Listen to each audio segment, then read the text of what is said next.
നമസ്കാരം.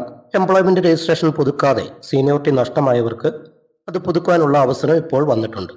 അത് സംബന്ധിച്ച വിവരങ്ങൾ കഴിഞ്ഞ വീഡിയോയിൽ പറഞ്ഞിരുന്നു. അതിനെക്കുറിച്ച് അറിയാൻ താല്പര്യമുള്ളവർ ആ വീഡിയോ കാണുക. അതുമായി നിരവധി സംശയങ്ങൾ ഒരുപാട് പേർ ചോദിച്ചിരുന്നു. അതിലൊന്നാണ് എംപ്ലോയ്മെന്റ് രജിസ്ട്രേഷൻ ഓൺലൈനായിട്ട് പുതുക്കാൻ കഴിയില്ലേ എന്നത്. ഓൺലൈൻ വഴി പുതുക്കുമ്പോൾ ഉണ്ടാകുന്ന ഒരു പ്രധാന പ്രശ്നത്തെക്കുറിച്ചാണ് ഈ വീഡിയോയിൽ പറയുന്നത്.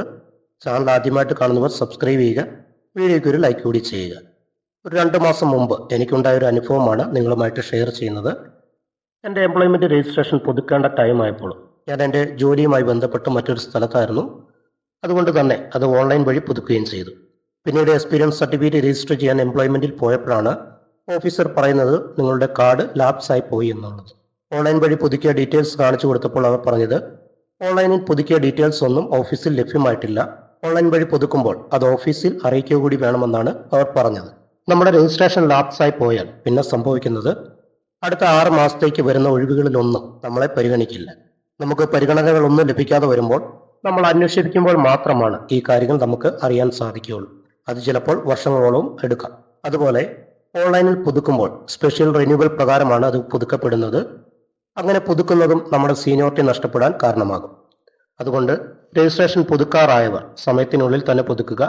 പരമാവധി നേരിട്ട് പോയി പുതുക്കുന്നതാണ് നല്ലത് എന്നാണ് ഞാൻ അഭിപ്രായപ്പെടുന്നത്. അതുപോലെ തന്നെ എനിക്ക് 30 വയസ്സ് അല്ലെങ്കിൽ 40 വയസ്സായി ഇതുവരെ എംപ്ലോയ്മെന്റ് വഴിയുള്ള ജോലിക്കൊന്നും പരിഗണിച്ചിട്ടില്ല എന്ന് പറയുന്നവരൊക്കെ നിങ്ങളുടെ സീനിയോറിറ്റി ഇടയ്ക്കൊക്കെ ഒന്ന് പോയി ചെക്ക് ചെയ്യുക. അതുപോലെ ഏത് ജോലിയും ചെയ്യാൻ തയ്യാറാണെന്നുള്ള ഒരു ഡിക്ലറേഷൻ ഫോം കൂടി ഫിൽ ചെയ്ത് കൊടുത്താൽ മാത്രമേ എംപ്ലോയ്മെന്റ് വഴി വരുന്ന ഇന്റർവ്യൂകൾക്ക് പരിഗണന ലഭിക്കുകയുള്ളൂ. ഒരു കാര്യം പ്രത്യേകം ശ്രദ്ധിക്കുക, ജോലി തരുന്നത് എംപ്ലോയ്മെന്റ് അല്ല, സീനിയോറിറ്റി അനുസരിച്ച് ഇന്റർവ്യൂകൾക്ക് അവർ നമ്മളെ പരിഗണിക്കുക മാത്രമേ ചെയ്യുന്നുള്ളൂ. ജോലി ഏതു വിധാനയും നേടുക എന്നത് നമ്മുടെ സാമർത്ഥ്യം പോലെയാണ്. അപ്പോൾ ഈ വീഡിയോ നിങ്ങൾക്ക് ഉപകാരപ്പെട്ടു എന്ന് വിചാരിക്കുന്നു. കൂടുതൽ വാർത്തകൾക്കും അറിയിപ്പുകൾക്കും ചാനൽ സബ്സ്ക്രൈബ് ചെയ്യുക. അതുപോലെ വീഡിയോ ലൈക്ക് ചെയ്യുക, ഷെയർ ചെയ്യുക, നിങ്ങളുടെ അറിവുകൾ കമന്റ് ചെയ്യുക. മറ്റൊരു വീഡിയോയുമായിട്ട് വീണ്ടും കാണാം.